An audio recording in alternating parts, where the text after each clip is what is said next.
right. Hey, y'all. Hey. I'll try to adjust this a little bit. Can't tell if it's up. Good. All right. PCC Forum. This is thrilling. This is thrilling.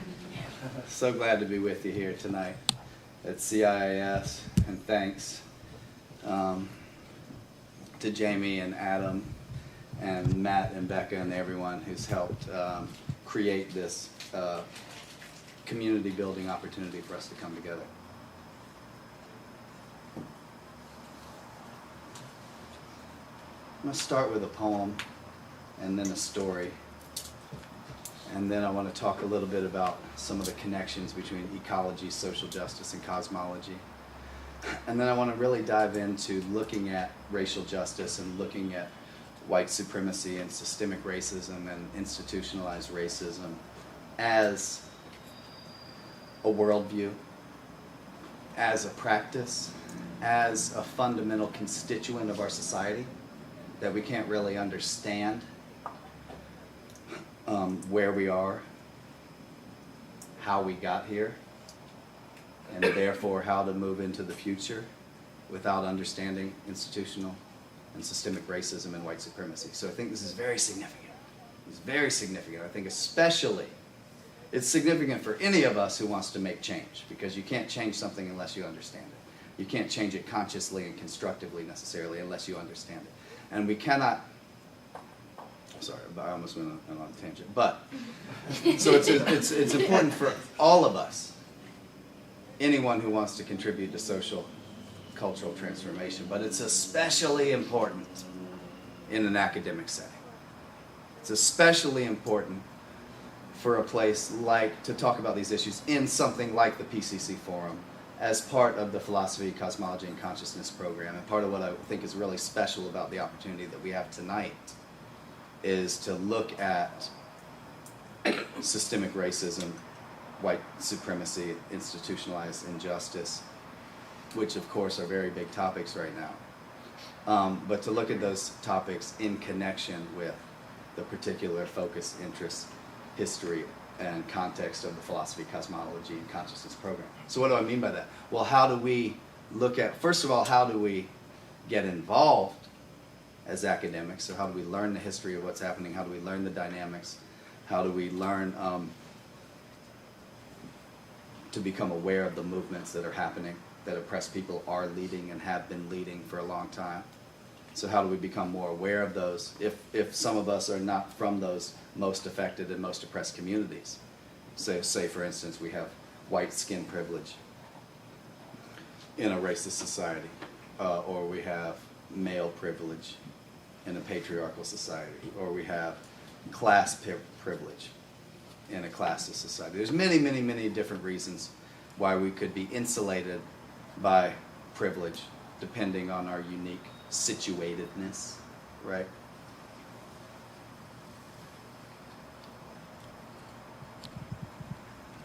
There was a point that I was making, that I was leading to with that, and, but I just have to trust that it'll come back around. But basically, and particularly in an academic setting, any of us who want to make change, but in an academic setting, our job is to understand the dynamics of the present. Our task is to familiarize ourselves with history to the point that we can make some sense of how we got here, right? This is our entire focus as academics. It's a sacred task. It's something I take very seriously. That's why I have very little patience for the takeover of the academy that we've seen by the corporate interests. We've seen corporations dictating what academics are going to research, right? That's a violation of the sacred responsibility of the scholar, the sacred role in a community or a culture that the academy is called to play at its best, right? So very simply, the great white anti-racist activist Anne Braden said at some point, if you don't understand white supremacy, you don't understand the country. So if you're a scholar, or an academic, or a cultural thinker, or a public intellectual, or a change maker, or a committed, spiritual, engaged person of conscience, and you haven't engaged with white supremacy? You don't understand white supremacy? Then if we take Ann Braden's statement, then you don't understand the country. So this is how ludicrous it can be when we have academic institutions, academic programs, academic disciplines that think that they don't have to engage in this. Well, okay. But if you don't engage in this, then you don't really understand the country. And I don't know why I would be listening to an academic, a change agent, a deeply committed spiritual person, so on and so forth, that doesn't understand the country. We need to be serious about the issues that we face right now. We need to understand the country. We need to understand the dynamics that are at play here. And if we don't understand white supremacy, if we don't understand systemic racism and institutionalized oppression, then we're not going to be able to face the challenges that we face in the present moving into the future. So those are some introductory thoughts. This is why I'm really excited. For some of you who've been at a couple of my recent talks, and you think that it might be a little repetitive, we're actually going to really delve into this. I'm going to read a lot of quotes on white supremacy and systemic racism as a worldview that I haven't been able to get into in some of my recent talks. But I am going to start with a poem. This poem is called "We Make Music." We exist amidst the scattered shards of shattered stars. We exist amidst the scattered shards of shattered stars, and we make music. We rock on this rock. We flow on this globe. We go from Muddy to Buddy, from Janice to Alanis, from Charlie Parker to Ali Farka, from Artie Shaw to Mardi Gras. The earth was once lava and now sings opera. Our home is a poem. The planet is a sonnet. We exist amidst the scattered shards of shattered stars, and we make music.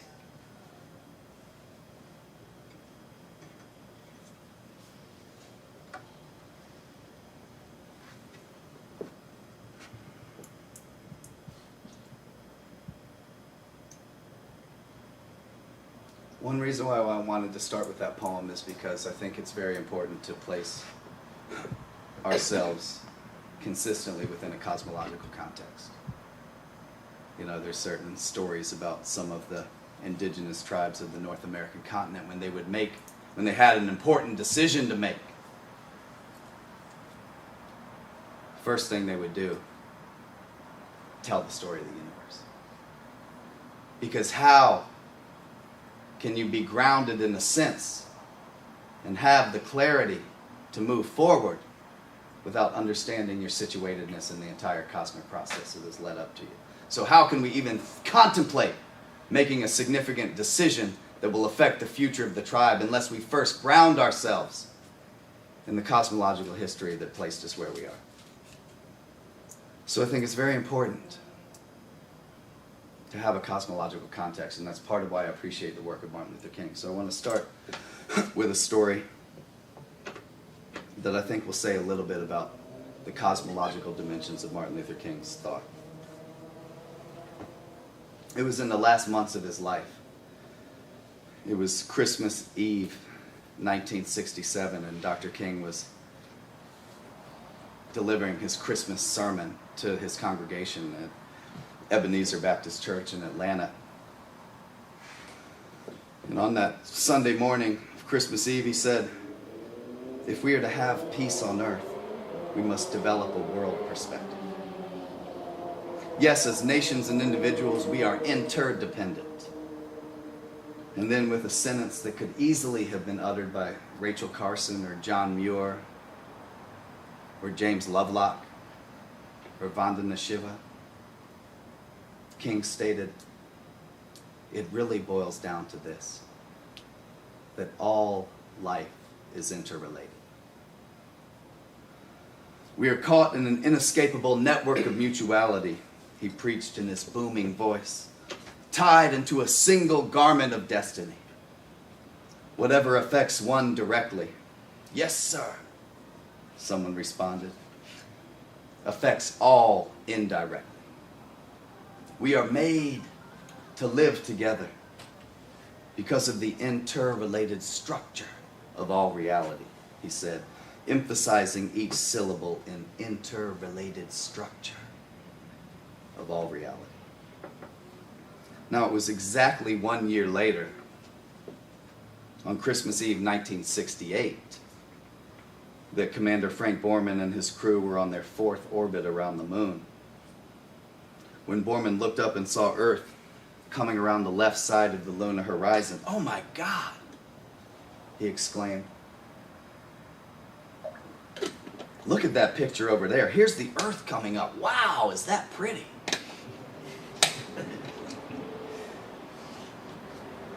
The photographs taken by the Apollo 8 astronauts of the radiant living Earth, resplendent in space, juxtaposed against the barren lunar landscape in a dark expanse, floating, infinitely beautiful, sunlit against the black cosmos, wet with oceans and alive with swirling clouds.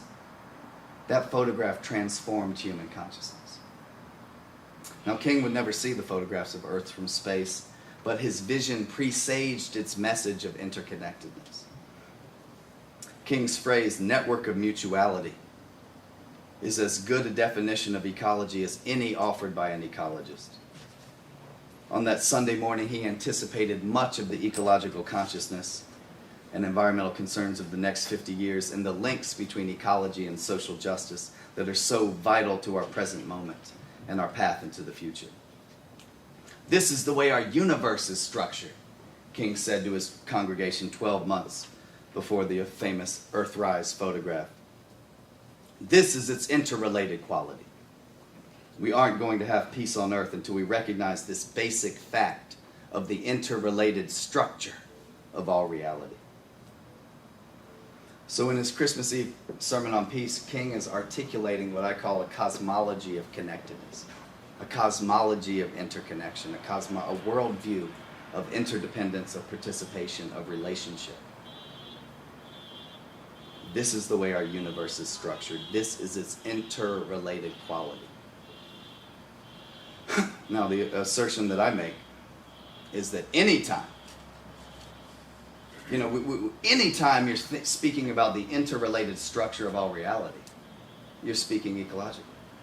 You're speaking cosmologically. And I think we haven't been able to see it because we've placed King in this category of social justice, civil rights, human rights. But you open a book, and he's talking about the interrelated structure of all reality.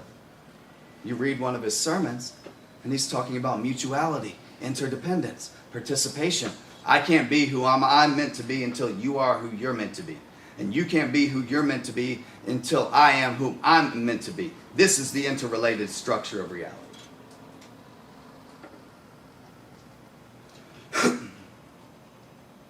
So this is exactly the kind of, we're at a different moment. It's 50 years later. But I think the essence of the process is the same. He was making links between issues that other people were not making links between. He was connecting racism, war, and poverty 50 years ago before people were ready for him to connect racism, war, and poverty. I mean, how do I know they weren't ready? Because the funding for his organization dried up, right? He started, colleagues in the movement started saying, this is unwise, what you're doing. Why are you speaking out against the war in Vietnam? Why are you tying the civil rights movement? After all we've achieved in the last 10 years with this very focused program. Let's break down apartheid in the South. Let's get rid of segregation in buses and in classrooms and in restaurants and in public accommodations is the phrase that's used to cover restaurants, hotels, etc. Let's break down that. But now King wants to talk about much deeper issues in the North. He wants to take on economic exploitation and inequality, redlining, housing discrimination, the economic system in general, in Chicago, in Cleveland. This is why he moves his family to Chicago in 1966. So just a kind of temporal tie-in. Right now in 2016, it's February of 2016, right? Just last month is the beginning of, the 50th anniversary, I should say, of the beginning of what I call King's Mountaintop period. And this is a phrase that I coined because I felt like we needed a term in order to help us constellate that there was this really dramatic period in King's career. The last few years of his life. There's different ways we could look at the last 5 years of his life. We could look at the last 3 years of his life. I define this critical period as the last 2 years and 2 months of his life, specifically because of what happened in January 50 years ago. In January of 1966, he moves from the South. This is the big moment. You want to talk about a physical manifestation that he's expanding the concerns of the civil rights movement. He moves from Atlanta, Georgia to Chicago, moves his family into a low-income apartment, and begins taking on these issues that are not just about some antiquated whites and colored signs over drinking fountains, but are really calling into question the entire economic structure. It's easy to see how outdated Jim Crow is in the South. Literally? What, really? You're going to put whites in colored waiting rooms and drinking fountains? But it's more challenging to understand how white supremacy is woven into a city like Chicago, woven into a city like Los Angeles, woven into a city like San Francisco, woven into places like Cleveland and New York, you see. So his critique is becoming much more challenging. It's one thing to deal with a cracker sheriff like Bull Connor or Jim Clark. It's another thing to call into question the entire setup of the global economy, right? This is the dangerous, treacherous territory that King is moving into in 66, in 67. Now, I'm getting so into these stories about King that I don't want to lose my sense of timing here. Drew, I'll give you a 15-minute. Okay. Okay, that'd be great. So, but just let me carry through with the through lines of what I want to talk about. So, I think of King as a model for what we need to be doing. It's not like, oh, let's celebrate King because he was a charismatic male leader. It's like, no. We need to be very serious right now, and we need examples and we need models of the kind of stuff that we need to do right now and the kind of thing that King was doing. I mean, there were people that were just as brilliant in their analysis, Ella Baker, people that were just as courageous in their physical courage, Fred Shuttlesworth, people who were better organizers, Bayard Rustin. But King did have something unique. He did have a prophetic and visionary capacity to see the connections between issues, and he had an ability to communicate in a way that stirred people's hearts and souls. And so that's not to be overlooked, and that's why he gets so much attention. At the same time that we need to recover the stories of the women who made the civil rights movement happen, at the same time there is something unique about King, and it has to do, I would argue, with this prophetic vision, this ability to make these links. So he moves to Chicago in the North in 66 and is calling into question the entire economic system. Then in 67, he comes out strongly against the war in Vietnam. We are now at the, must be 49th anniversary, right? February 25th, 1967, King gives his first full speech against the war in Vietnam in Los Angeles. It's called the Casualties of the War in Vietnam. And he makes the point that not only are there physical casualties on the battlefields in Vietnam, but they're moral and ethical casualties, that we're making a butchery of our own conscience with what we're doing in Vietnam, this sort of thing. And then he gives his most famous speech against the war in Vietnam, the April 4 address at Riverside Church in Manhattan on April 4, 1967. And for that, he just is pilloried in the press. The New York Times, the Washington Post, other civil rights leaders. People are just, I mean, you wouldn't believe, especially if you look at how people celebrate King. You know, we all love Dr. King. Yeah, we love him. Oh, it's great. And then you look at people like the Washington columns, opinion columns and editorials being published in the Washington Post saying King will never again be afforded the respect that he was granted before he spoke out against it. Basically, he's marginalized himself as a national leader. Blacks and whites will never listen to him again. Who is he to try to connect civil rights? Yeah, granted he knows a little something about civil rights, but now he's trying to pretend to be an expert on economic, on foreign affairs, this sort of thing. And then, so that's 67. This is how I kind of think about this mountaintop period, roughly. I think of 66 as moving to Chicago and taking on economic injustice. This is somewhat simplistic, but it basically works. 66, taking on economic injustice in Chicago. 67, really coming out against the Vietnam War, and then beginning to organize the Poor People's Campaign. And then 68, he only lives 4 months into 1968, right, or 3 full months into 1968. So part of what the end of 67, the beginning of 68, he's creating, forging, organizing the Poor People's Campaign, right? This is going to be a multi-ethnic, multiracial, class-based coalition of poor people, including Latinas, Native Americans, poor whites, African Americans, all coming together to do a prolonged occupation, basically. I mean, as my friend Van Jones has said, this was the Occupy movement of 1968.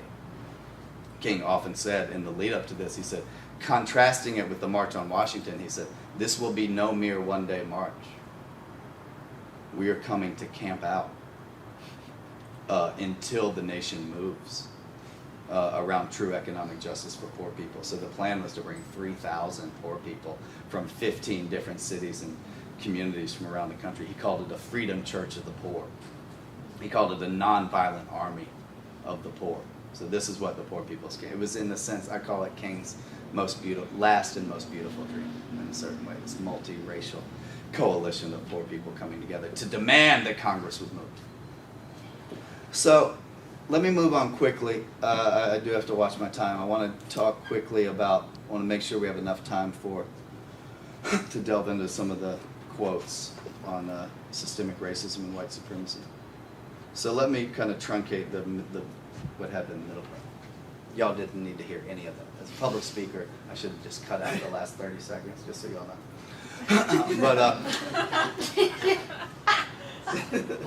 Just offering tips. Just offering tips. Don't do what I just did. So I could deal with a more stable podium while we're doing asides. So basically at this point, and for this middle section, I wanted to say a little bit about, and folks who saw me at some of my recent ones will remember some of these anecdotes, but I wanted to say a little bit about how, what I just said, King in 66, 67, 68, what I call the mountaintop period, it just began 50 years ago. We're now going through the 50th anniversary of King moving to Chicago in January. We're coming up on the 50th anniversary of King's first. You see, we're going to be going through the 50th anniversaries of all of King's mountaintop things, speaking out against Vietnam, getting assassinated for speaking out against Vietnam, or challenging the economic system or whatever. So I think, as I started to say, I think this is precisely the kind of dynamic that we need to be about today. How do we connect the movement for Black lives with the climate justice movement? How do we connect racism and ageism and ableism and heterosexism and homophobia? How do we make a unified critique of all of these forms of injustice and discrimination and oppression? How do we move forward in a way that not only is going to protect the future of species of life on this planet, but is also going to create justice and solidarity and compassion and dignity and a mutually enhancing relationship for all of the peoples of this planet. So I think this is kind of what has been my obsession for the last 25 years or so, is that how do we articulate and energize ourselves around the links between ecology and social justice, right? So I began thinking around 15 years ago as I was taking courses in the PCC program, the Philosophy, Cosmology, and Consciousness program, thinking about what I was going to do my dissertation on. So this was 15 years ago.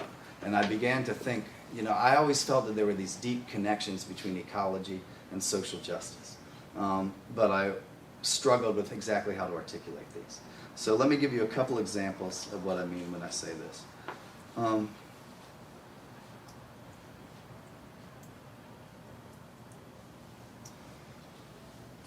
You know, the story that I often tell is about reading Martin Luther King and seeing him say in one of his last speeches, he said, "A nation that will hold people in slavery for 244 years will thingify them, will treat them as things."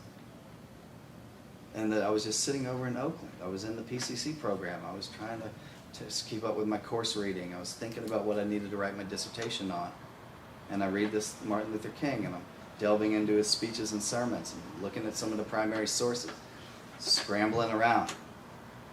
And I hear him say, "A nation will hold people in slavery for 244 years, will thingify them, will treat them as things." And all of a sudden a light bulb goes off in my mind. And I remember a couple of years before sitting with Thomas Berry, environmental, ecological, cosmological writer and thinker. And Thomas Berry said to me when we were sitting there that day, he said, "You know, people say you shouldn't treat a person as a thing. And that's a good saying, in a certain sense. But you shouldn't even treat a thing as a thing. No. Because there's no such thing as a thing." And all of a sudden, I was like, you can see the light bulb, right? Thomas Berry is considered way over here, ecological, environmental, and cosmological. Martin Luther King is considered way over here, civil rights, human rights, racial justice, social justice. But wait, what did they just say?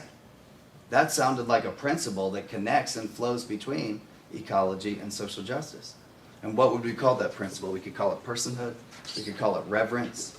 Personhood cosmically understood, right? Not human person, but the bird people, the fish people, the plant people.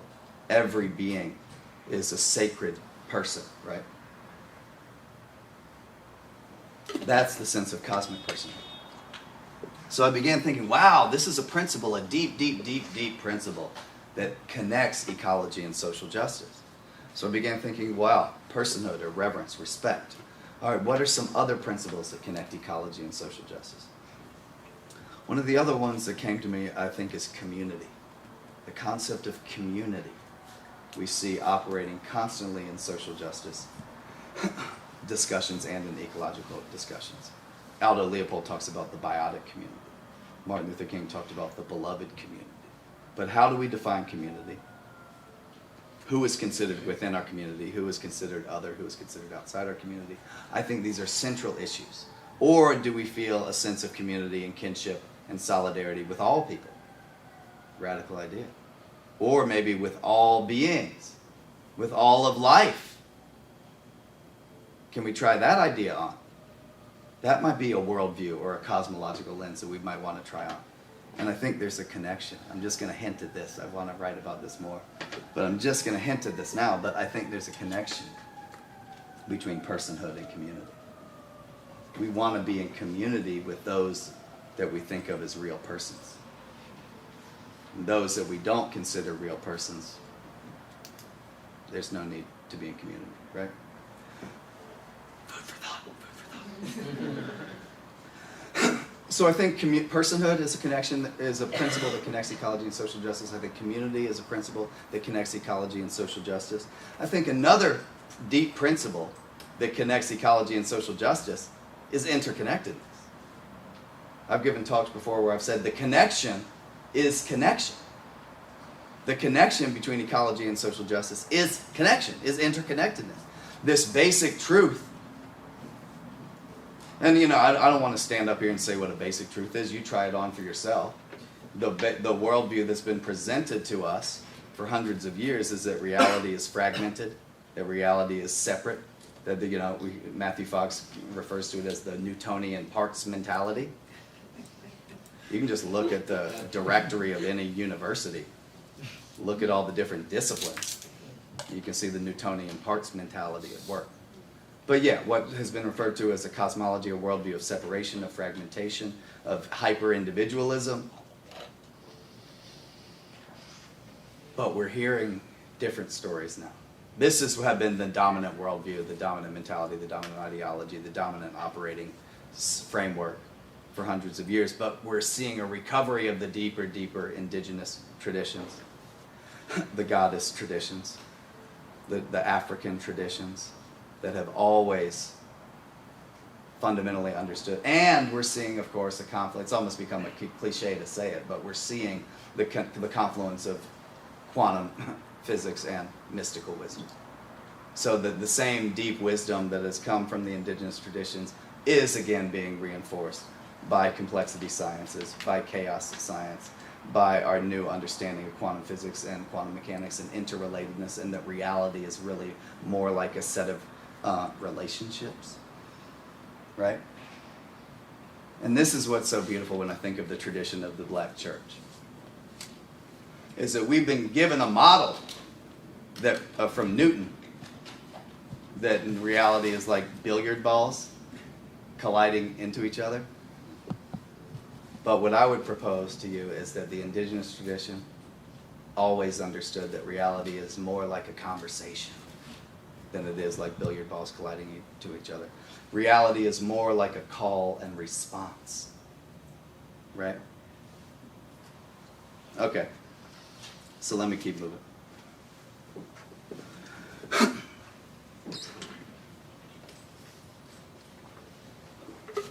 You're halfway. Awesome. Okay, so I just wanted to throw out, and I don't have to use the whole time. I'm really eager for the discussion portion too. But so I wanted to give you a sense of, in that kind of section, that I'm looking for principles that connect ecology and social justice. Right? That's the simplest way to say it, ecology and social justice. But what we're really talking about is ecology, social justice, and cosmology, right? Because we're talking about the importance and the significance of worldview. And that's a piece that isn't discussed as much. It is here in the philosophy, cosmology, and consciousness program at CIS, but in the general culture, this is part of why I got interested in cosmology and the work of Thomas Berry and Brian Swim and Matthew Fox and other folks, as well as Charlene Spratnak and Joanna Macy and Miriam McGillis and many other people, but particularly Fox, Berry, and Swim were calling attention to the significance of worldview, of cosmology, right? Because there were plenty of people talking about, I mean, you can just go to Sierra Club or Greenpeace or any, I'm talking about 25 years ago when I was getting into this. You could go to places and learn about the environmental issues, right? You could read Diet for a New America by John Robbins and find out that it takes, you could basically float a battleship on the amount of water that it takes to make one cheeseburger, right? I mean, there's places you can find out about the ecological crisis. Like I say, Greenpeace, Lester Brown, World Watch Institute, World Wildlife Fund. But what was different about Thomas Berry is that he was talking about the worldview. What's the worldview that's operating, that's back of, as he used to say in this kind of old school colonial, what's the worldview that's back of the ecological issues that we have, right? What's in back of the issues? What's the deep roots of the ecological crisis? So this is what was so exciting to me about Thomas Berry's work 25 years ago. And this is why I'm still excited about it today, is because I think this is an absolutely pivotal issue. And I actually think that it's one of the primary connections between ecology and social justice. Because if we look at ecology and the ecological crisis and the mass extinction crisis, and now the climate crisis, as the result of a dysfunctional worldview or a dysfunctional cosmology, well, we can also look at heterosexism, misogyny, patriarchy, systemic racism, ableism, as the result of a dysfunctional worldview or cosmology. So worldview or cosmology is not only one of the links between ecology and social justice, but I think that it's something that we have to really bring into the fore. And so this is why when I present to, I'm presenting to people who study cosmology tonight. But when I present to people that are more kind of in the mainstream milieu, they don't know what the word cosmology is. Do you think it's easy to have to define cosmology everywhere I go? You feel my pain? Good. So why do it? Because it gives us an interpretive lens that otherwise wouldn't be available to us. I was talking with a friend of mine, since some of y'all are very familiar with a lot of these issues. So I was talking with a friend of mine who did like an internet radio kind of interview with me, Skype thing, whatever. And he was saying, and I said something about cosmology. And he said, I don't even use the word cosmology anymore. I've known him since we were doing this 25 years ago, And he said, I don't even use the word cosmology anymore. I use like the epic of evolution, the great story. And what I didn't say at the time, I thought about later, what I should have said is, yeah, I appreciate that. And here's why I think we need to continue to use the word cosmology. Because it's not just about, hey, we've got a new great story. Or, hey, there's a whole epic of evolution and we're connected to it. It's one thing to just say, wow, there's galaxies and we're part of that. But it's another thing to grasp what is embedded in that word cosmology when you understand it, which is that, whoa. This is what happened to me 25 years ago when I was reading Thomas Berry for the first time. It wasn't like mind-blowing stuff that the possibility had ever, but it was like, wait, he's articulating the stuff that was inchoate within my understanding before. He's saying, wait, there's a worldview that's operating. The economists won't tell you that. They think they're acting rationally, but there's actually a worldview that's operating. There's a myth of progress. There's a denial about the toxins that are building up and the irreplaceable and non-renewable resources that are being decimated.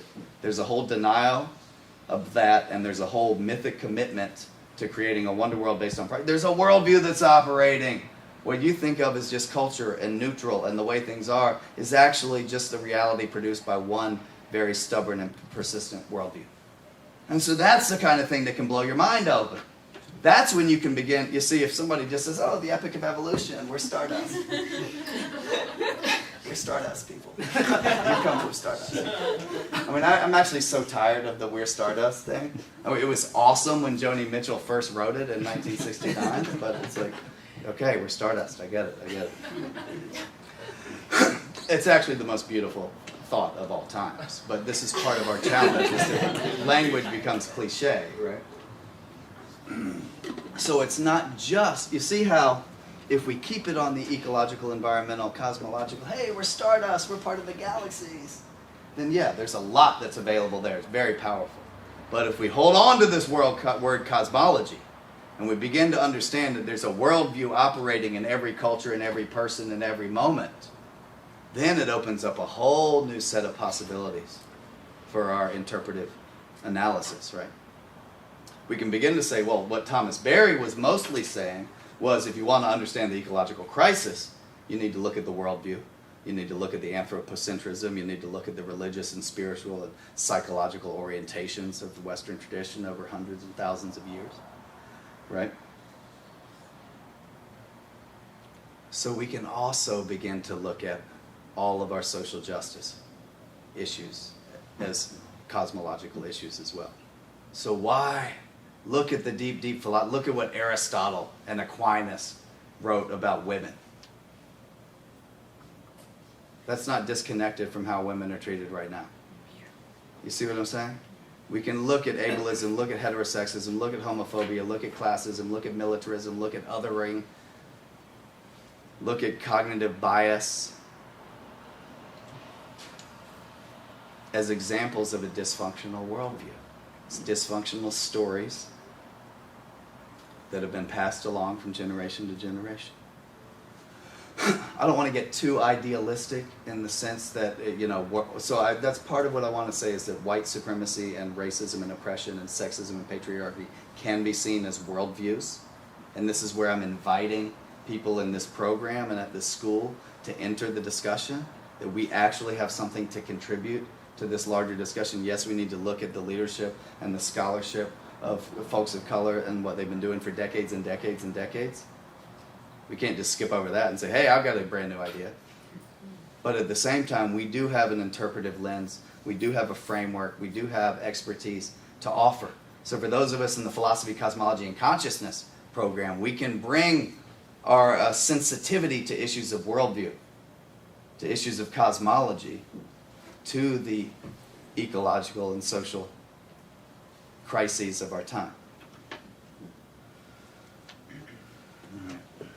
Let me take a breath. Think about where I want to go next.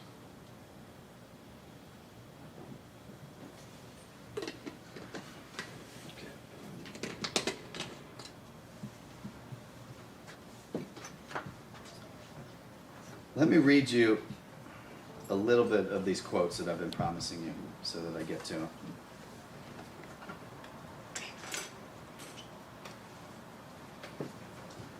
Hey, Jessica, so good to see you. So I just want to read some, just to wrap up the thing that I was just saying, there's a line from Thomas Berry where he says, ecology is a functioning cosmology. Ecology is functioning cosmology. So if your cosmology, if your worldview, if your connection, your relationship, your orientation to the larger surrounding cosmos is functioning, then you won't be pushing yourself toward the edge of ecological collapse, right? You won't be using up all your non-renewable resources, right? So ecology, so you know, you get your permaculture right, you get your resource flow right, you give back, you understand reciprocity. You get all that right, then you've got ecology happening, right? So ecology is functioning cosmology. If your worldview is functioning correctly, then you'll be in an ecologically sustainable situation, right? So that's part of what I was just saying. Though we could just as easily say that social justice is functioning cosmology, right? If ecology is functioning cosmology, then social justice should be functioning cosmology, right? You get your cosmology right, you get your worldview, you get your orientation to the cosmos, you figure out your economic, political, social, cultural systems. You do that right, you have a functioning cosmology, then you should end up with social justice, right? So we could just as easily say that social justice is functioning cosmology, as Thomas Berry has said that ecology is functioning cosmology. So let me say a little bit about why I put such an emphasis on race. I'll water here. About 10 minutes. 10 minutes, awesome, perfect, thank you. So let me share a few of these quotes.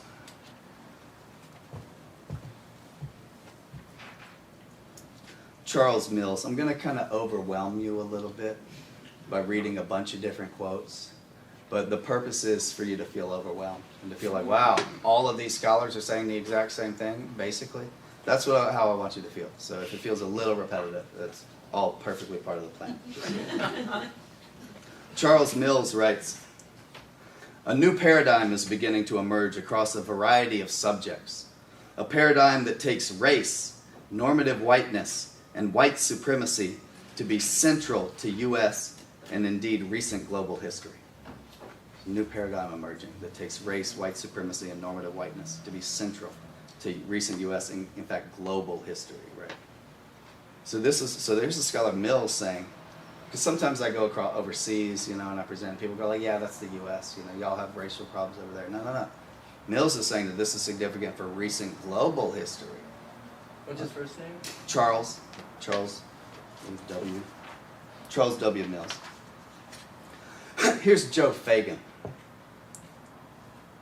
past president of the American Sociological Association and author of over 50 books. So if you want to argue with Joe Fagan, just know that you're arguing with the past president of the American Sociological Association. Joe Fagan writes, "For the first 90% of this country's history, about 350 years, slavery or legal segregation was generally in place." 90% of the nation's history. "Only for the last 10% or so of our entire history have we been free of slavery and legal segregation. Thus, racial oppression makes the United States very distinctive, for it is the only major Western country that was explicitly founded on racial oppression. Founded on racial oppression. Today, as in the past, this oppression is not a minor addition to U.S. society's structure, but rather is systemic across all major institutions. I'm just realizing I'll use the entire 10 minutes that I have left if I read all of these quotes. But I'm just telling you, it goes on like this. Scholar after scholar, page after page, book after book. I've got 200 books along these lines at my house. This is something I have to read for the PCC forum now. So I'm just going to read a couple more examples of this. But this I think is brilliant. With Charles Mills. Yeah, that was Charles. Well, this is another Charles Mills. Charles Mills writes, "White supremacy is the unnamed political system that has made the modern world what it is today. You will not find this term in introductory or even advanced texts in political theory. A standard undergraduate philosophy course will start off with Plato and Aristotle, perhaps say something about Augustine, Aquinas, and Machiavelli, move on to Hobbes, Locke, Mill, and Marx, and then wind up with Rawls and Nozick. But it will introduce you to notions of aristocracy, democracy, absolutism, liberalism, representative government, socialism, welfare, capitalism, and libertarianism. But though it covers more than 2,000 years of Western political thought and runs the ostensible gamut of political systems, there will be no mention of the basic political system that has shaped the world for the past several hundred years. And this omission is not accidental."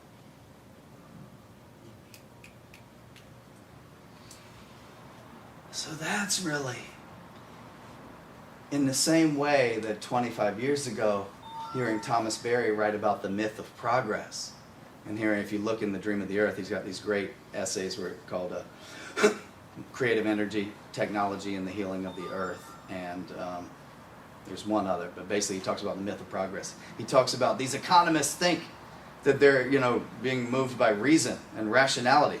He said, no, they've got a visionary commitment supported by myth. So all of a sudden I'm going, wait, there's a worldview. Economics is not some neutral thing. There's a worldview that's operating. Well, in a similar way, all of us, and it's particularly white folks, of course, because African Americans don't need to read the 200 books that I have at my house. They have a lived experience and a knowledge and a community systems of knowledge, because their very life depends on understanding that there's what for the rest of us, for us white folks who've been insulated by privilege, insulated by, male privilege, class privilege, race privilege, then it can be a revelation for us. So wait, there's a worldview that's operating? There's a worldview of systemic racism, of normative whiteness. Feeling slightly frustrated because I'm running out of time. So I feel like I've just kind of opened the plate, but we have a whole hour of discussion to have. Oh my God. So let me just wrap it up with the last kind of thoughts on this. I'm not going to cut you off. Well, you're kind, but I also don't want to tax your enthusiasm and energy. Let me just see what's the last critical things for me to mention, and then we'll open it up.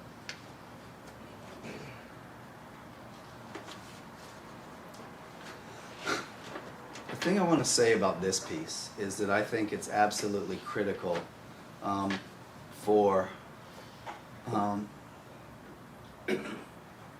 us to really incorporate a serious-minded critique and analysis of racism and the history of white supremacy and systemic racial oppression in the United States.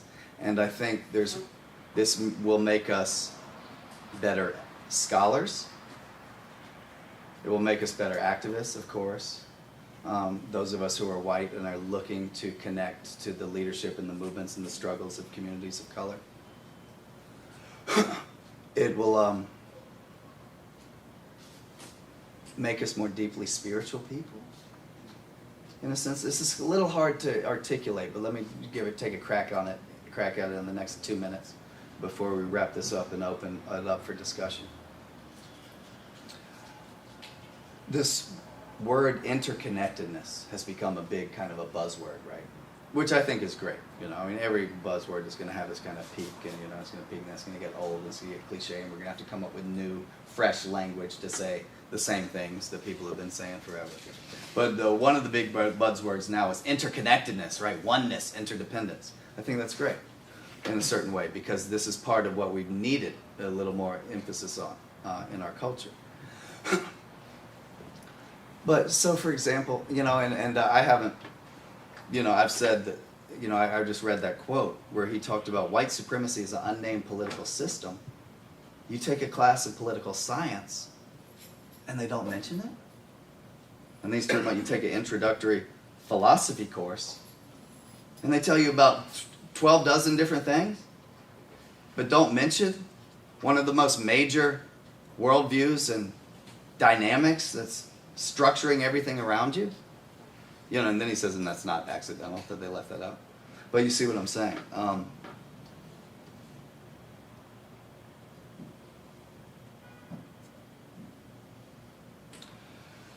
So we need to begin to analyze white supremacy. We need to do this. My approach is largely historical and scholarly and academic. I also take a kind of an activist approach as well. But every institution, organization, especially predominantly white institutions and organizations, which is a lot of the organizations and institutions in our society, right? So a lot of the educational system, a lot of the nonprofit complex, a lot of the movements that we see are stumbling and not reaching their full potential because they haven't taken into account the depth of white supremacy and systemic racism. And so this is a large part of where the work lies today. And this is partially why, a huge part of why I'm so inspired and grateful to the movement for Black Lives. Because the movement for Black Lives is the most significant movement and energy and action for racial justice that we've seen in 50 years in this country.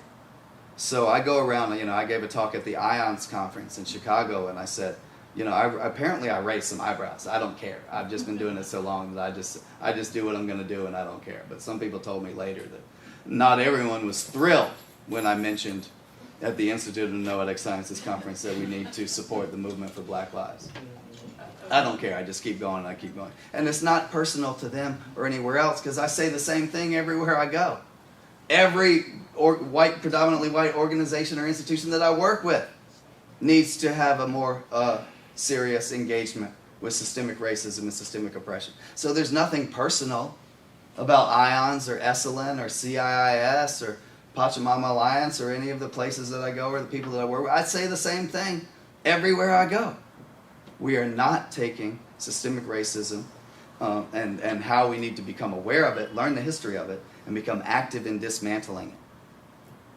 And I understand some of you may be going like, I don't know what to do. Yes, there are experts in this. There are communities of color, consultants of color. There are white consultants that work with other white folks and predominantly white organizations and institutions. You wouldn't say, wow, I really think the world would be better if I knew quantum physics, but I don't know what to do. I'm just going to stand here and wish I knew quantum physics. No. You go get a book. You talk to somebody. You educate, you research, you attend a conference, but you don't attend one conference and think you've mastered quantum physics, right? You make an ongoing commitment. So this is why I'm kind of at a place of frustration, or I have been, feeling like I've been saying the same thing over and over again for 25 years, and then we see a tremendous emergence like we saw in Ferguson. We see a movement bubbling up from the energy and the passion and the love and the outrage of young people. And we see this movement for Black Lives. We see this Ferguson movement. We see, even we can go back before and talk about the Occupy movement. We can talk about the Arab Spring. There's certainly archetypal reasons why we may be seeing all kinds of movements for justice bubbling up. But we are definitely in the zeitgeist moment. We're in a moment where all of us are called to contribute our energy, our intellect, our heart, our hands, our action, our passion to create a world of ecological sustainability, thrivability, social justice, freedom, artistic, creative expression. I mean, we have the potential to be such a beautiful community on this planet. that it's just ludicrous to continue to let racism, classism, sexism, patriarchy, violence, othering, and militarism screw it up. So it's time for us to move forward powerfully. I think I've kind of laid out the gist of most of what I wanted to touch on tonight. So let me just close this section with a short poem. Thank you, Travis.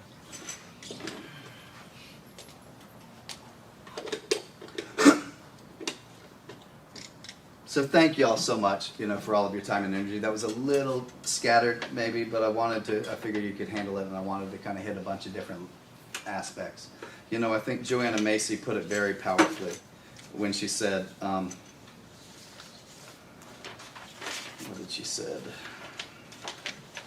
Joanna Macy said at a conference that the PCC program organized in 2002, Joanna Macy said, that sense of connection with all beings is politically subversive in the extreme. Yeah. That one sentence. I've been thinking about this for years. Like I say, trying to think, what am I going to write my dissertation on? Thinking about the connections between ecology and social justice and how to articulate it. Joanna Macy said it right there. That sense of connection with all beings is politically subversive in the extreme. So whether we're talking about the movement for Black lives, whether we're talking about the fight for a livable wage, whether we're talking about the climate crisis, whether we're talking about the mass extinction crisis, that sense of connection with all beings is politically subversive in the extreme. And so let me just read a little poem to bring us home and start the discussion part. This poem is called Revision. Open your eyes. See visions. Imagine the melody infinitely. Listen. A planet of stories with islands of silence. A planet of stories with islands of silence. Her curved surface radiates grace. Milky Way blazing in the sky above the city. Speaking in fractals, the stars are telepathic. Speaking in fractals, the stars are telepathic. Wake the poets. Wake the dreamers. Cultivate the tendrils in the vineyard of your heart.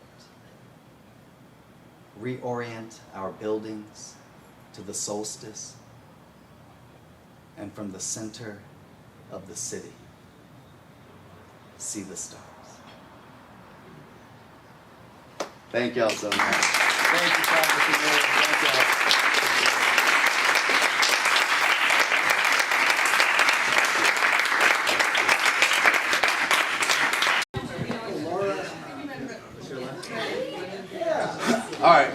All right, I'll call you all to order. Bring it in. This is another public speaking tip. If you start speaking, actually people will be quiet. Sometimes people go like, I wish they'd be quiet and then I could start speaking. It's like, no, start speaking and then they'll be quiet. All right, my friends, my colleagues. So, Brian, was it?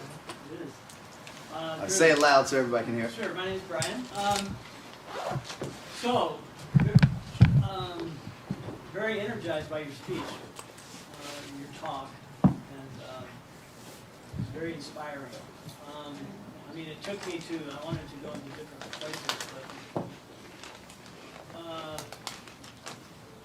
because I was a teenager in the 60s, and so bringing those up, I was really transformed at that time by a different activist who was assassinated in 1965. It's called Malcolm X. So he was pretty radical. But as you talked, and I see, talk about a white guy. You're just about as white male as you can get, and you're speaking, like a black radical from the 60s, and it's a beautiful thing. But it shows what has transpired, in 60 years. All of the, the way you talk, it's just, nobody's done anything. I mean, and I can see what your point is, but I mean, just, you're saying a beautiful message. But, and you talk about the archetypes, and so it just took me to Rick's work and Uranus-Pluto conjunction in 65, 66, 67. And right now we're in the square. And here you are, boom, and the Black Lives Movement is going like this. And I was just on the freeway and listening to Amy Goodman, and they're talking about reparations. I mean, there's a real actual debate about reparations, you know. And so it's like this manifestation, it's bubbling up of what's happened in the 60s. And anyway, but the other thing, really what I wanted to start with was, you said it wasn't by accident. Okay, so, you know, you have to excuse me if you could, you know, what I went to was, in other words, these people who were making these institutions were consciously wanting to keep the white privilege. And so, anyway, Yeah, there's So a way that's in it. which I think what that Mills quote was alluding to is that it's not just like, oh God, we left white supremacy off the syllabus. You know, like, oh, that was silly. Of course we've got to put white supremacy back on the syllabus. No, it was very intentionally obfuscated in the sense that power doesn't want to call attention to its own machinations, right? So so in the sense that, in the same way that there's a reason, I touched a little bit on how we're now starting the 50th anniversary of King's last 2 years of his life.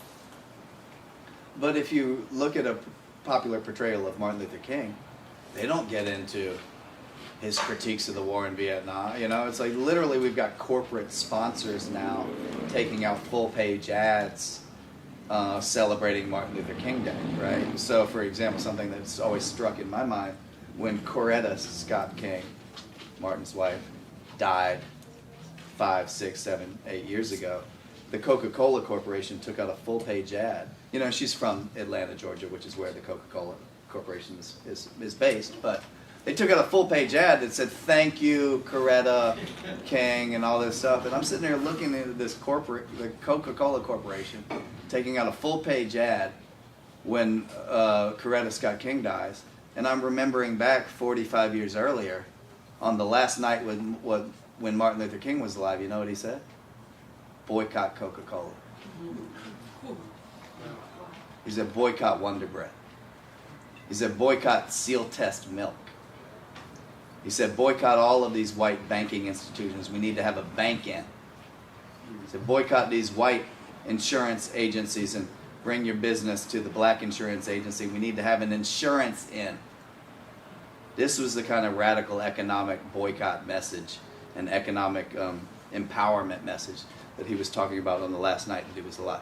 So it's not an accident, in the same way that's not an accident that the philosophy courses leave out white supremacy and misogyny and patriarchy.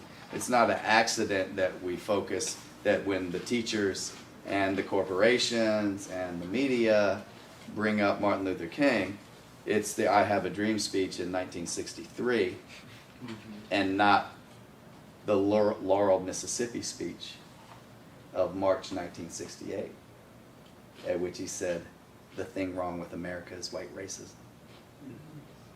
In 1967-68, he said, I've come to believe that almost all white Americans are unconscious racists. You see how we have a selective memory? So it's not an accident. It's not like, oh, we couldn't cover all the years, so we just covered we just covered the years we could, and we put in, you know. No. You see what I'm saying? It's you know, I want to see a corporation take out a full-page ad on King Day some year that says the thing wrong with America is white racism. Happy Martin Luther King Jr. Day. All right, other questions or comments? I really appreciate everything you're saying, and I would love to take one of your next classes whenever you offer it. A lot of these themes has really been on my mind. Everything from how social justice and ecological justice interrelate and how they interrelate with the study of consciousness and with cosmology. I'm in a really interesting group right now. It's like a year-long workshop. It's a workshop of the work that reconnects Joanna Macy's work, but it's around race relations in America. It's about 40 folks, 20 white people, 20 black people. And we do really intense things like fish bowls, and we ask, like the white people surrounded the black folks and asked really, direct questions. And one of the questions of what is racial justice, what does racial healing look like to you?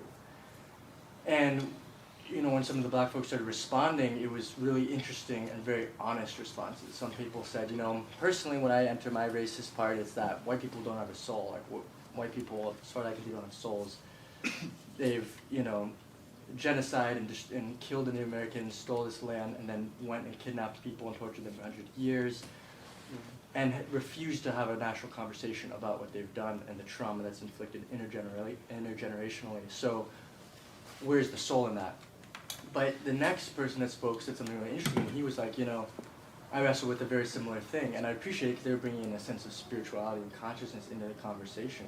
And one guy was like, I think that something happened to all y'all, to like the white people, hundreds of years ago in Europe. Like something happened to you guys way back in Europe, and I don't know what that was, but you guys have been acting out of that ever since, and like you're oppressing and wreaking violence on everyone around you. But he's like, you guys need to figure that out, and if you need some help, I'm happy to help. I'm down to help y'all, but like you guys need to figure this out.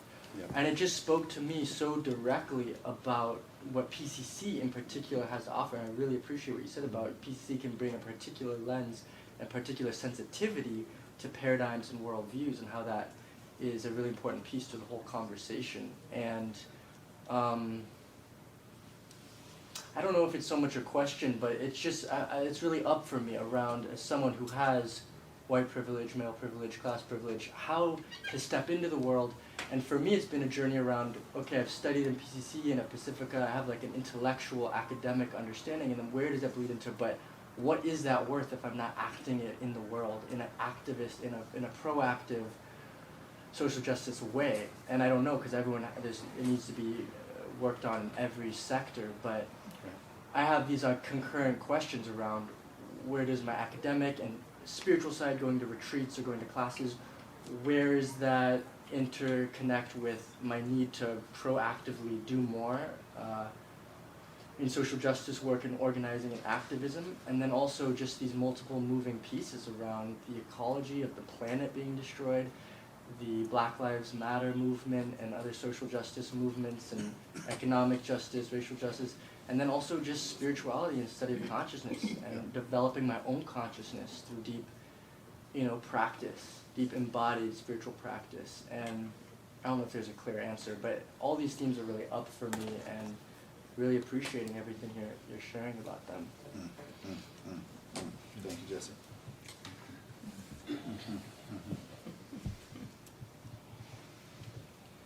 Let me see, I see these two hands from Kim and Nana. Let me just see if there's anything I want to say directly to what Jesse just said. And I guess the question piece might be, how have you seen that in your life, like in your work? Yeah. Those different moving pieces. I think this is very interesting. I mean, I resonate with everything that you said. And I can't address all of it because there's a lot to it. But one of the things that I will try to pick up on, maybe I'll take it in a slightly different direction than how you meant it, but I think that there's some crossover between things that I've been thinking and grappling with and struggling with.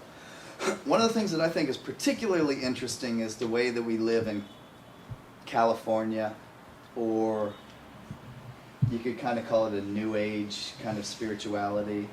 And like I say, I go around, I've been very blessed to travel around and speak at different communities and blah. So I've been to Fenton, and I've been to Schumacher College, and I've been to Esalen, and I've been to Naropa, and I've been to Matthew Fox's school, and I've been to Holy Names University. So I have a lot of experience of being in predominantly white, somewhat mostly ecological and cosmologically oriented, and to some way kind of spiritual, as we would call new age spirituality, or kind of progressive postmodern spirituality. But you get what I'm saying. I've been, and so I've seen certain things come up. and this is part of why a lot of what I wanted to kind of put out on the table tonight, and you really helped bring it forward, is that to me there's a disconnect that happens in predominantly, and I'm mostly speaking about white folks now. I mean, I'm almost entirely speaking about white folks now, I must say. Because as I alluded to earlier, there's a difference in communities of color. Number one, there's a lived experience. Number two, there's a community kind of transmission of knowledge because it's largely a matter of survival, blah, blah, blah. It's really only whites in this society. So, you get born into a white supremacist society as a person of color, you learn to parse those issues pretty quick, right? As a matter of survival. It's only white people in a white supremacist society that have the privilege of remaining in denial, remaining oblivious, remaining, unconscious of these issues, right? So part of what my work has been, and like as I alluded to, it hasn't always been pleasant. Well, sometimes people raise their eyebrows. I go to places like, where was I just at? Definitely with the Science and Non-Duality Conference, definitely the IONS Conference this summer, definitely Fentorn. I went to Fentorn and I called it the California Spirituality. But when I was in California, I called it a Fentorn Spirituality.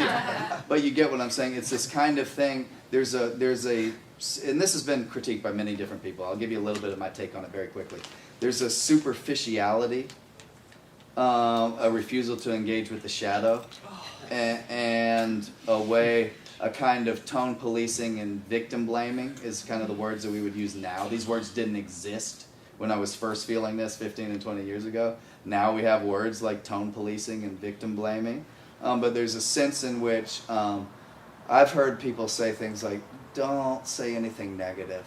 I don't want to be, because our thoughts magnetize, blah, blah, blah, and if we say negative, then we create negative, and that's why I don't want to, that's why I just shut down when I hear you say a word like anti-racism. Because I don't want to be anti-anything. I want to be pro something. Can you say, well, okay, yeah. Yeah, it's not that hard. I can say pro racial justice. And yet, I use the term anti-racism because it's a term that has saliency in the culture right now that begins to get at the level of analysis and commitment and dismantling. You see what I'm saying? There's a way in which I'm all for, phrase things positively, yeah. But there's a way in which this kind of new agey, I don't want to hear anything negative, I don't want to hear anything that sounds angry, becomes actually, it becomes a form of denial, right? And there's nothing, but what's so kind of insidious about it is that it becomes a form of denial that is masquerading as spirituality. It's masquerading as more enlightened than you are because you're still stuck in a pattern of anger, right? And where the rubber meets the road on it, there's a lot that we could say about this, and I get the sense that y'all grasp what I'm talking about. But part of the way I think about it, I've been thinking about this, grappling with these types of things for 25 years. And I came up with kind of a thought experiment. I've only shared it in public like twice. This may be the third time that I've shared it. But I've been working with this thought experiment for 15 years. I call it the grandfather test. Oh. And the way this thought experiment works is, imagine that you're in your living room, and maybe you're in Oakland, like I used to have a big kind of bay window living room that looked out to the front yard and then the street. Imagine you're in your living room one day, and you see your grandfather is out there, and he's 85 years old, not particularly physically strong or whatever at this point. And somebody comes up off the street and starts beating your grandfather with their fists. This is dramatic. This is a violent physical assault that's happening on your grandfather just right outside your door. You're in the living room looking outside the window. What do you do? Do you run outside and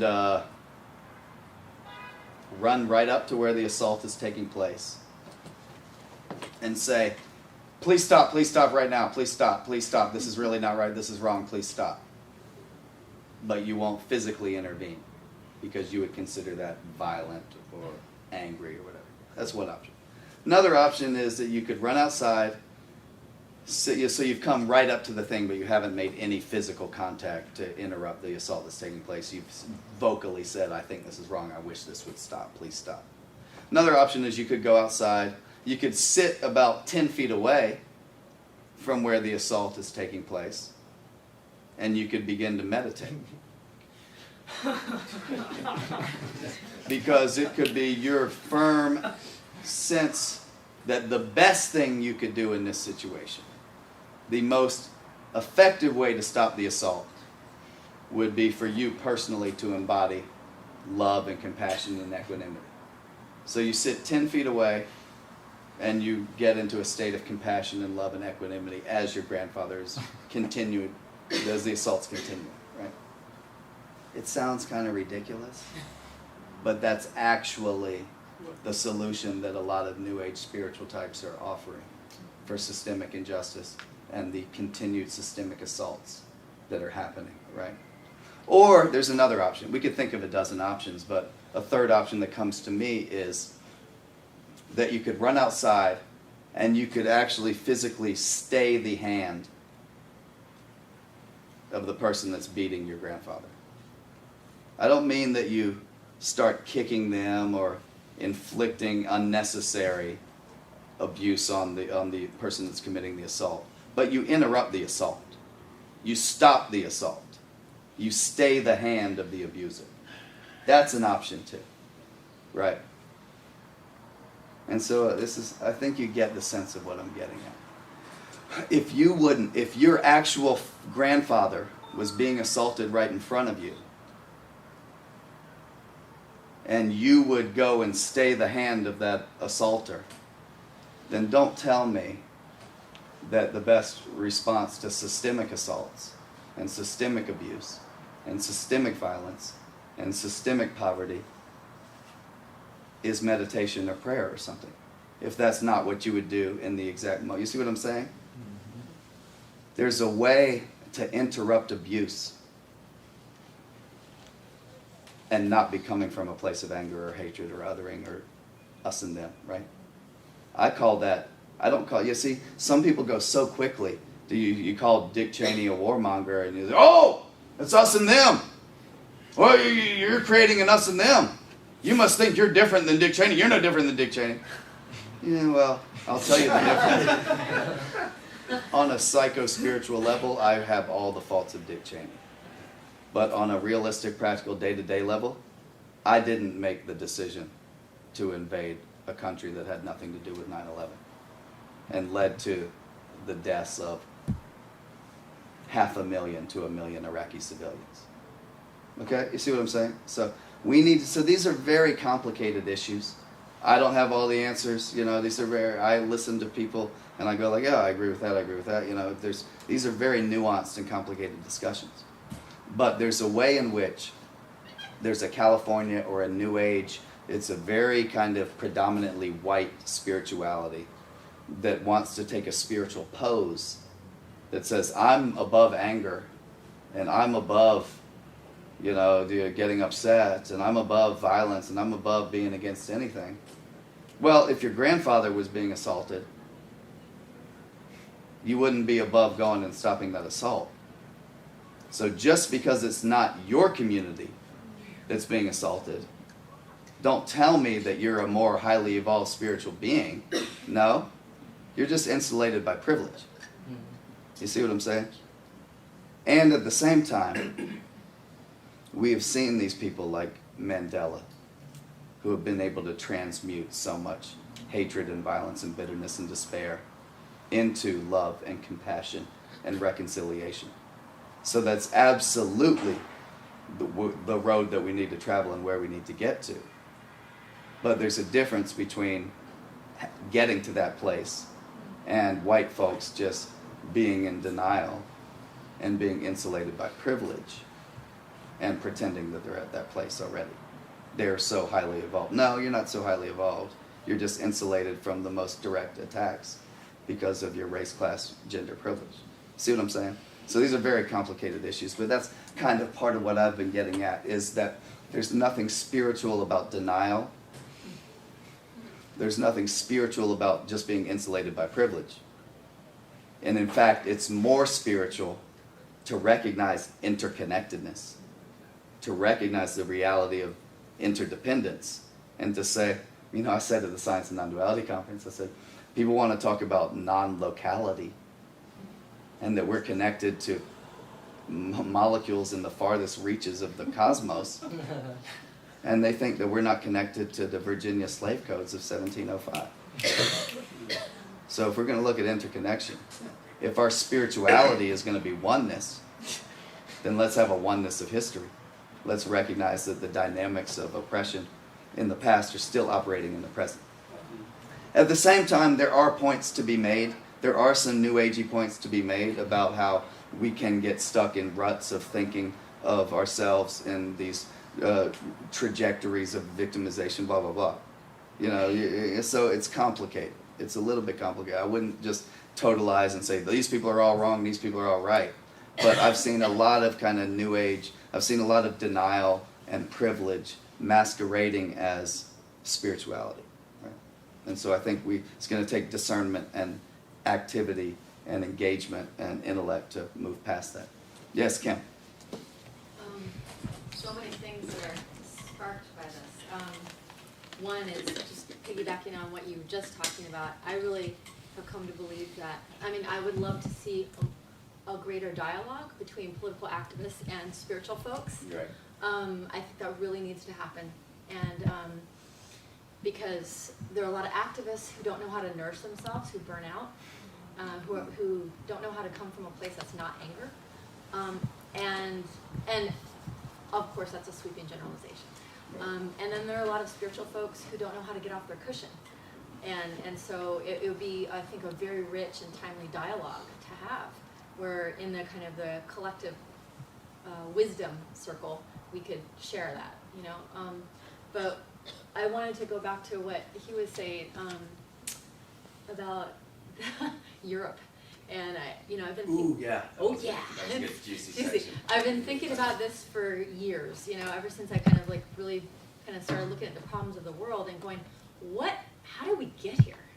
How the hell did this all go wrong? Like, where do we go off the rails? And for me, I mean, I feel like at PCC, I can talk about this, I can nerd out a little bit, Right. but I've been thinking about like Descartes and that whole split between the mind and the body. Right. I've been thinking about, the Industrial Revolution, and there was something that happened, and you want to go back to 16th century England, like looking at, there was a split, this narrative where, we used to talk about the earth as alive and as female, and then we kind of shifted it, and it's like, nope, it's just a machine, and we can mine it. And when you look at the, European history, how many millions of women were killed as witches? Right. Do you not think that sends a resonance throughout history, throughout time, to not, who were those people? Those are the people that refused to convert to Christianity, that were honoring the earth, Right.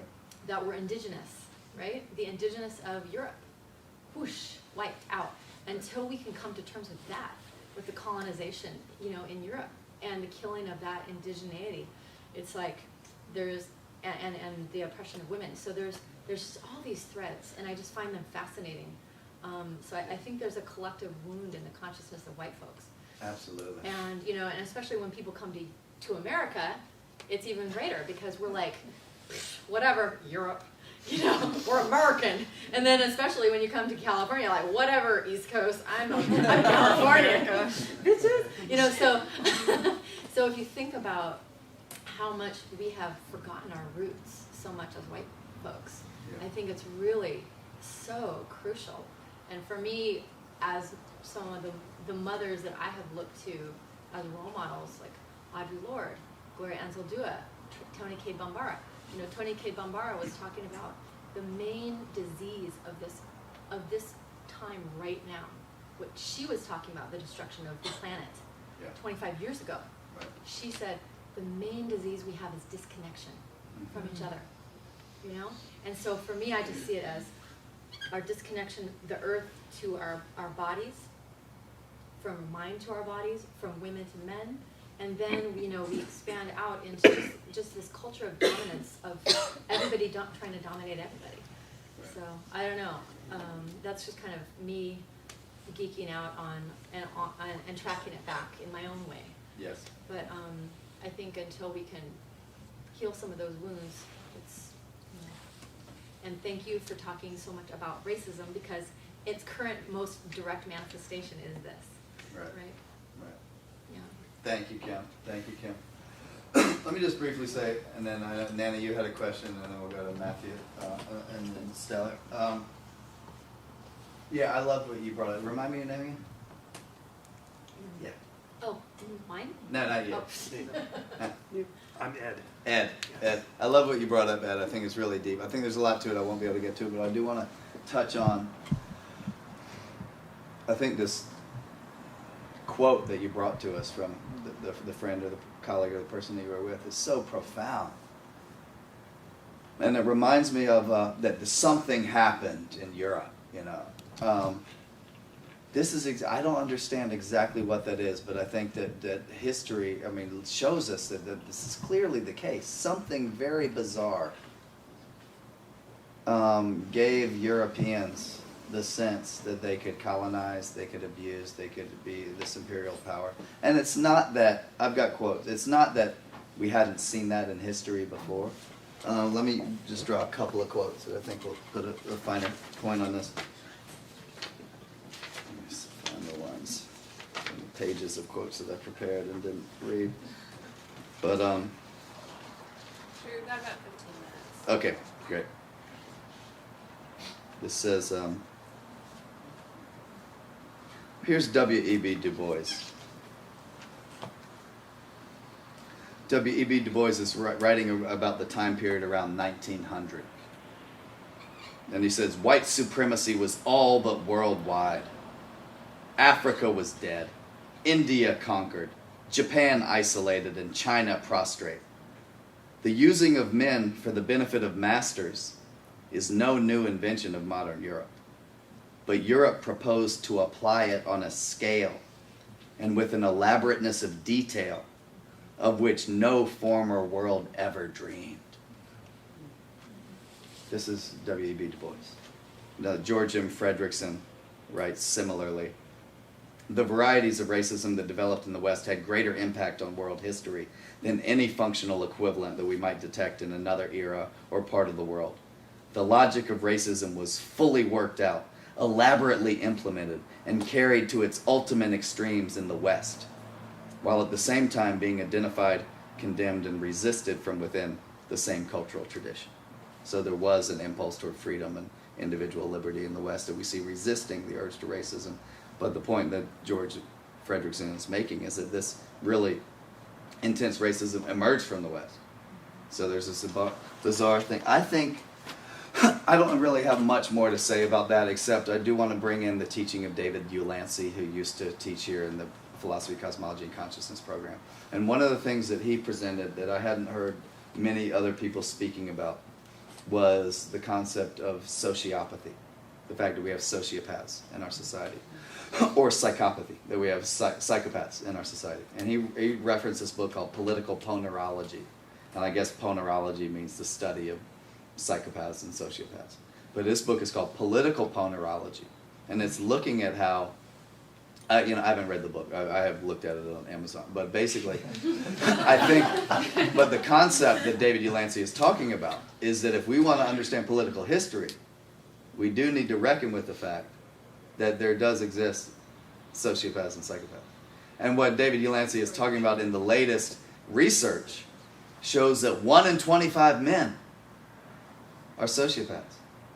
And 1 in 200 women are sociopaths. I don't know exactly what to do with this information. And yet I do think that it helps us understand obviously someone like Adolf Hitler, but someone like a Joseph Stalin that can oversee the murder of 20 million people. That was probably a sociopath. Somebody like King Leopold of Belgium, that can oversee the murder of millions of people in the Congo, that's probably a sociopath. And so part of the idea is that sociopaths lack empathy. They can be very intelligent, very charming, and therefore rise to power in corporate and governmental structures that reward ruthless, non-empathic behavior, right? So again, I don't know, it's a little kind of an oddball thing to just bring up, but I do think that when we look at something, you cannot understand the history of what actually happened on the North American continent until you go to a level of something like that. Because there were castrations, there was torture, there were beheadings, there was abuse, there was murder, there were Columbus's men had contests to see how many indigenous people they could decapitate with one swing of their sword. You see what I'm saying? I don't like bringing this up, and yet I know that if we don't deal with the real, then we can't heal and move on, right? As Ram Dass said, our joy cannot be rooted in the denial of suffering. It has to be rooted in what is. So if our joy is rooted in the denial of suffering, that's not authentic joy. But if we can somehow come to a place of joy and hold on to the fact that there were beheadings in the 1600s and castrations in the 1960s, then our joy will have been earned from an authentic place, because we will have moved past denial. You see what I'm saying? So I don't know how you talk about beheadings in the 1600s and castrations in the 1960s without going to talk about there's something psychopathic or sociopathic in the dynamic or the worldview or the practice or the kind of compartmentalization or whatever you want to call it. But we need to wrap up soon, and I do want to go to Arisika back here, our esteemed professor here at CIS. So I just wanted to add on this thing. You're saying a little louder. I just wanted to add on this thing about church. I want to be really clear. Psychopathic behavior and all of that has existed for a long time. There's stories with the Buddha about the serial murderer who's coming down the road and sees the Buddha and is going to kill the Buddha. I mean, so this behavior, this is one of the things that humans do. And, so both and what, there was a statement I read, and I now don't know whether this was a statement about Europe or about England alone, but that at a certain point in time, either England or Europe laid claim to 85% of the world. And that is an incredible statement in terms of ownership. And then what St. Clair Drake says about the current racism, he says he did a lot of it, he was a Stanford professor, did a lot of So say the name again, I missed it. St. Clair Drake. He did a lot of study about the role of color. Do we like dark skin? Do we not like dark skin? And he looked at the time of the Bible. He looked at Islam. He looked, he did this whole examination. I can't remember the name of the book. It's 2 volumes. But what he says is that you can find preferences and stereotypes attached to having dark black skin that go back very far. He talks about in Islam, but he said, black people were also known for their piety. They might be considered not as pretty. They might be considered, but he said it's only with the advent of the slave trade, and there are lots of scholars who argue that between the slave trade and the murder of the indigenous people of the Americas, that without these 2 events, you could not have fueled the Industrial Revolution. There's a guy who talks about Indian Givers, Weaverford, I think is his name, or Waterford, that without the metal resources, and at one point, one silver mine in Ecuador resulted in 2/3 of the coinage of one of the European countries. He talks about the potato, and that without the potato, you wouldn't have been able to sustain the peasantry of Russia. You wouldn't have been able to sustain the peasantry. So he talks about this great interdependence.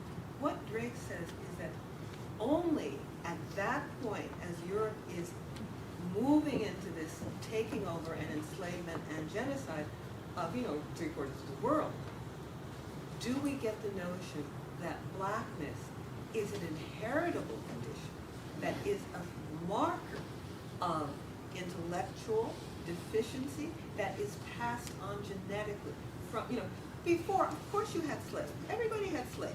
The Greeks had slaves, but your slave could be the person who taught your children.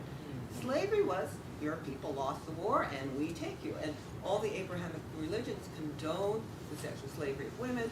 Maybe some religions said, well, if you've just, killed her husband and kids, you've got to wait 2 days before you can have sex with her, but she's your property, you can have sex with her.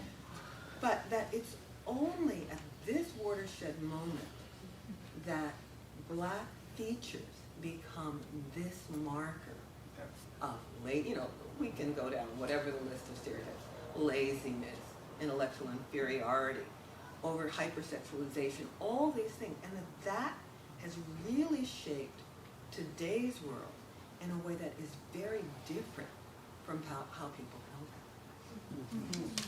Thank you. That's awesome.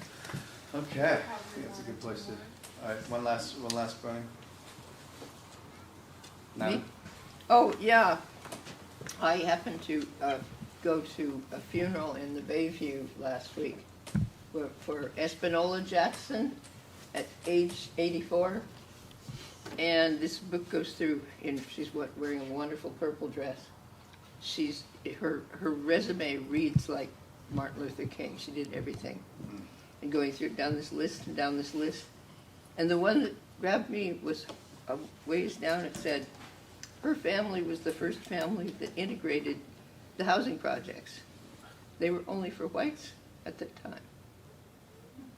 So it's really interesting to see things completely turned around. Right. And how you feel like it's an order of nature or something. Right. So, That's interesting. yeah, I had seen something a little while back on Mexican or Chinese at the Mexican border wearing a sombrero, pretending to be a Mexican in order to get in after the railroads. Right. It's fascinating to look at the history of immigration in the Or United just to States. see how it moves around to fit the circumstance. But, Absolutely. yeah. You see the political constructedness of race when you look at the history of immigration in the United States. I want to hear what Matt was going to say. Yeah, Matt, do you have something? Okay. Okay. That's one there. I'll try to make it quick, but I want to say first that's probably the best forum I've ever been to. So No. you just bring in the most important,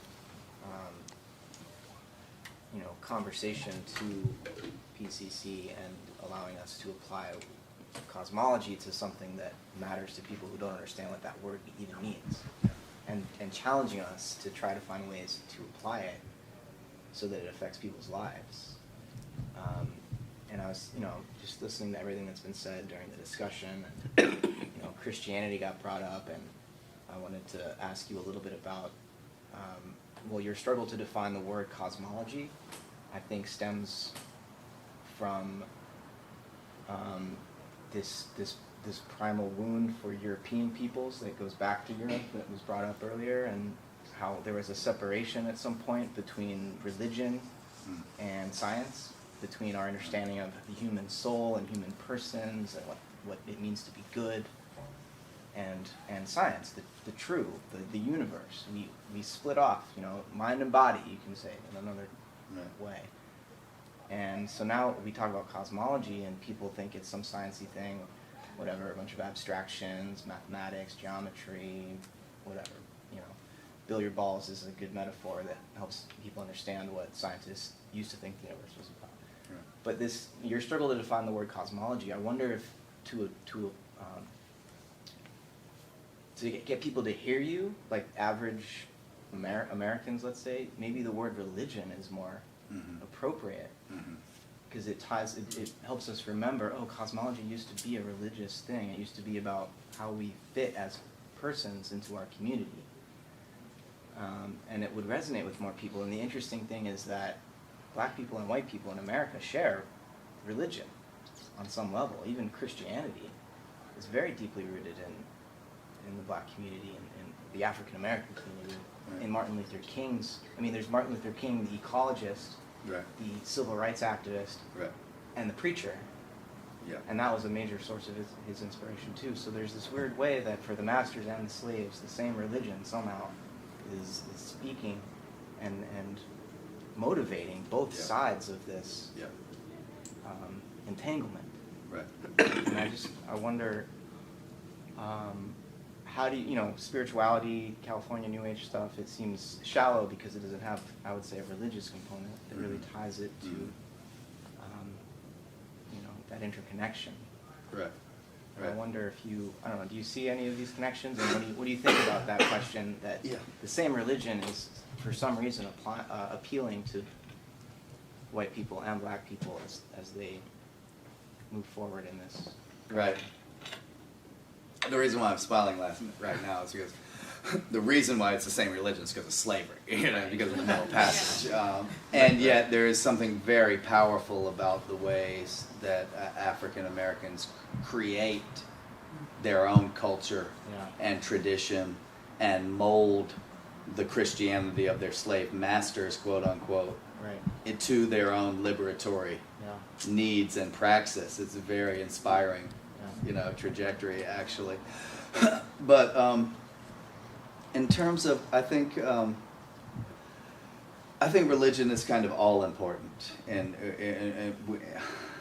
maybe that's too strong to say. I think it's incredibly important when we're thinking about how to make social change in the United States. I think it's not an accident at all that King was a preacher. It's not an accident at all that a lot of the energy and the context of the civil rights movement emerges from the tradition of the black church and the black radical tradition, both within and without the black church. So I think a part of what I'm getting at, right now we're kind of talking on, kind of analytical level of people who are scholars and at a graduate school, and this type of thing. But we talk about, and it's not that masses of people or poor people couldn't understand this conversation. They absolutely could.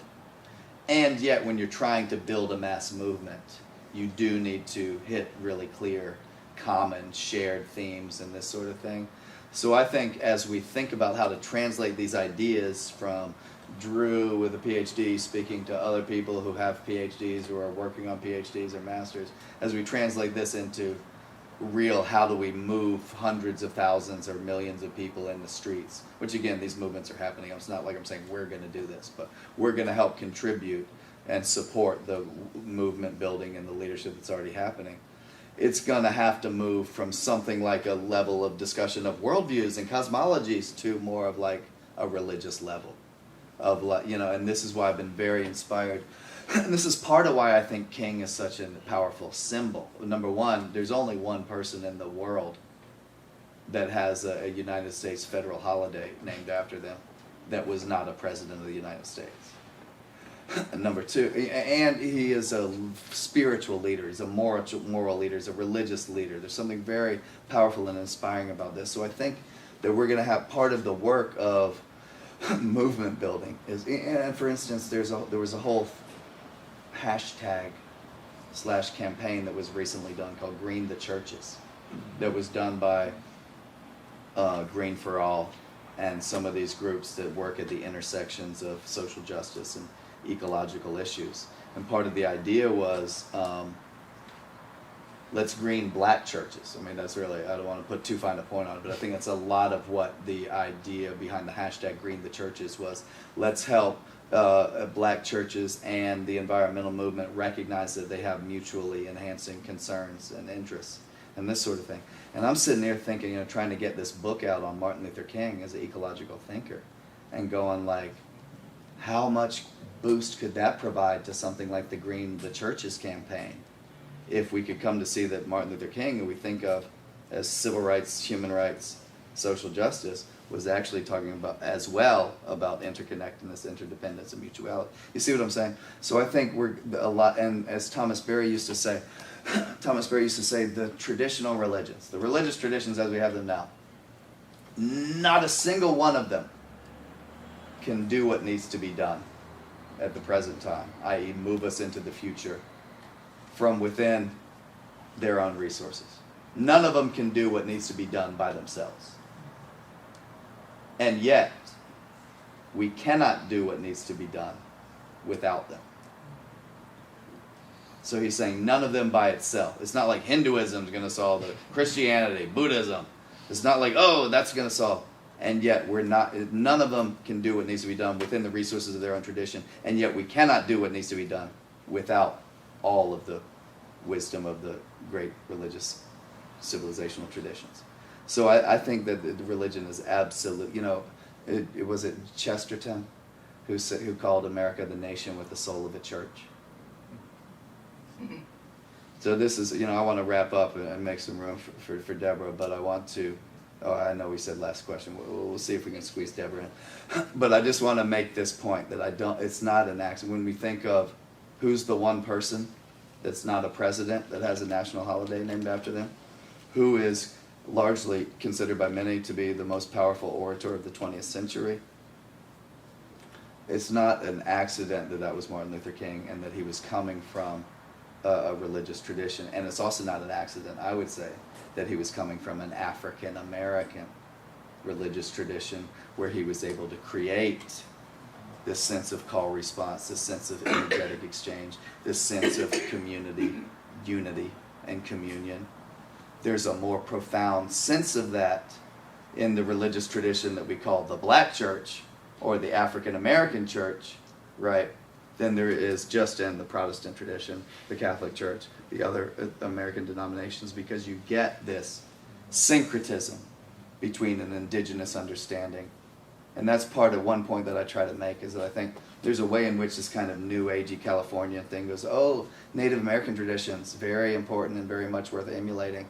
And yet all of the indigenous aspects that we respect and rightly honor and that we know that we need to return to in Native American traditions, all those indigenous elements are found in African traditions. And that those African elements are enfolded into the African American tradition. So it's not a white Baptist minister that is able to create an embodied sense of connection like nobody else in the 20th century. It's an African American Baptist minister with drawing on that deep sense of interrelationship and interdependence and mutuality and reciprocity that we find in all indigenous traditions. You see what I'm saying? It's not a coincidence that it was a Black preacher that gave the most powerful and compelling speech of the 20th century. So I think religion's critical to all this. Deborah, do you have a real quick question or comment before we wrap up? I just appreciated being here. I'm Please. not part of your program. Yeah. But here's what I was chewing on from the time you began with Martin Luther King's words and the ecological interconnection that you spoke about in your comment. Because the difference, in my experience, between like the religious right Christian expression and the African American Christian expression I visited is the power of forgiveness for something that can never be forgiven, because there is no reparation that can ever justify. James Baldwin said that, I didn't say that. And I think cosmology, and I wanted to be around cosmologists tonight, in terms of this interconnectedness and the whole Stardust thing in the poem. And I think my greatest need for a skill set at this moment is found in my imagination when I think that, okay, in the interconnectedness, that whatever I'm interconnected to, I'm going to look, and on one side there'll be Donald Trump. And so if it's true, as King was laying out, this cosmology of interconnectivity, I would love to come to your next gathering where you go to, yes, so now what? Right. Not so difficult if I look on this side, and it's James Baldwin. So if we're all, that skill set seems to me useful, and where I get lost with the cosmology when I go to action. Yeah, that's right. There's a big spread between the cosmological orientation and how do I get through the next 24 hours, at my job and my work. And that's what our task is. How do we realize? How do we embody? How do we manifest our highest ideals. And this is, I touched on it, or I alluded to it when I said there are ways, we learn this. We don't just stand on a hilltop and say, I want to learn quantum physics. And this is part of my frustration, is that there are books, there are resources. This has gotten to be a big thing on Twitter, where people are like, why don't you, person of color, tell me everything I need to know? And then people go like, yeah, there's this little website called Google. You can actually research some of this stuff yourself. So I think that there's a process that needs to happen, particularly for those insulated by privilege, which is, it has to do with learning history. So it's very basic. To me, I try to go back, it's really just basic. It's like talking about racism in the United States is like trying to have an awesome discussion in history class. Talking about racism with white people in the United States is like trying to have an awesome, enlivened discussion in history class with people who refuse to do the reading. Right. So part of it is just doing the reading, but another part is there are people. I happen to know great organizations that are white anti-racist activists working with other predominantly white organizations. So you have the Catalyst Project right here in the Bay Area. You also have Surge showing up for racial. Aware and transgress. You also have Aware and Transgress, which are CIS groups right here. And you have groups like Surge standing up for racial justice, SURJ. And then you have the Black Lives Matter movement, founded by Alicia, Patrice, and Opal. This holy trinity of the Black Lives Matter movement, the founders of the Black Lives Matter organization. You have people like Ashley Yates. With white supremacists. That's my question. Say again. I guess my question is too large to bring up the infinite, or too small, I don't know. But my question that I'm pondering is, when the connection is to be made by someone who's going to Aware meetings with the white supremacists, that skill set, that role, that place, in the cosmology of interconnectedness, Right. everybody, everything, Yeah. or as you said, Barry said, there is no thing. Right. That's where I'm leaving tonight. Thank you. Yeah. Well, Thank that's you. where you need to be a skilled facilitator, or you need skills in interpersonal communication, and interpersonal dynamics and things like that. So there's lots of different skill sets that we need. Absolutely. We need mediators, we need peacemakers, we need therapists, we need facilitators, but we also need historians and activists and truth tellers, and this sort of thing. So And poets. And poets. Thank y'all so much. Thank you, Lily and Jeff. Thank you for the PCC. The last thing that I'll say, if I can just have your attention for 20 more seconds, is that I did, because you just said poets, and it reminded me that my mission statement, this is my one-sentence mission statement, is that we need to build a movement, continue building it, because it's already happening. Leadership of women, leadership of youth, leadership of communities of color. But we need to continue to build a movement that connects ecology, social justice, and cosmology, or worldview, using the power of dream, the power of story, the power of art, and the power of action. We could unpack each of those. We could give a whole presentation on dream, story, art, and action. But that's just to leave you with a little opening up into a new thought, which is we need to build a movement that connects ecology, social justice, and cosmology. And we need to build that movement using the power of dream, the power of story, the power of art, and the power of action. Thank y'all so much.